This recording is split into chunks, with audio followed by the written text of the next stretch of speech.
Production. Ayo Dana Big Up Khan Family Studio. Immortal Records, baby. Ayo Khan man. Nyorera mai vangu, tutsambaya ndanyorera mai vangu, tutsambaya ndanyorera mai vangu, katsamba kandanyorera mai vangu. Mama vangu ndokwidzira ibibi, chishuwa changu kwidza ichipi, makafara nditi ndoenda kuJoni, ndai ikuramba mama zvipfumi, mukasunga moyo mama zvichinji, nenge makatondisengedza jokwe, mukazogara muchingwa chemazvite, anzigani akaenda adzoke. Chitima nditakure da kuyenda, mama vangu vavachema zvakaendwa. Chitima nditakure da kuyenda, mama vangu vavachema zvakaendwa. Vanhamuka mavaseka hanzi rombe, kumusha kwacho ndikaenda handidzoke. Madero vanofara vana mukoma, namo ichindidana vachindiseka.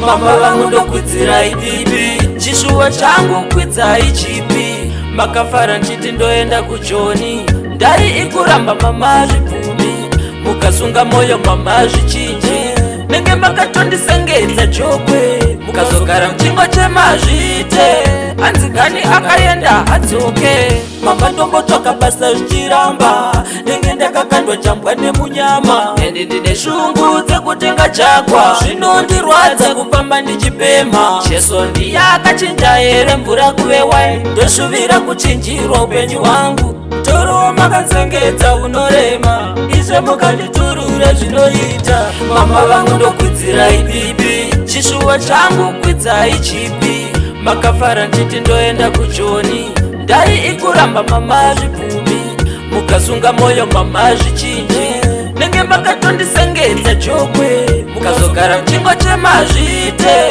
anzigani akaenda adzoke. Chitima nditakure da kuyenda, mama vangu vavachema zvakaendwa. Chitima nditakure da kuyenda, mama vangu vavachema zvakaendwa.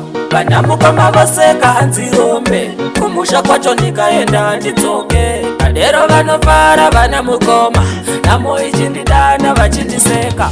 Mama vangu ndokwidzira ibibi, chishuwa changu kwidza ichipi, makafara nchiti ndoenda kuJoni, ndai ikuramba mama zvipfumi, mukasunga moyo mama zvichinji, nenge makatondisengedza jokwe, mukazogara muchingwa chemazvite, anzigani akaenda adzoke.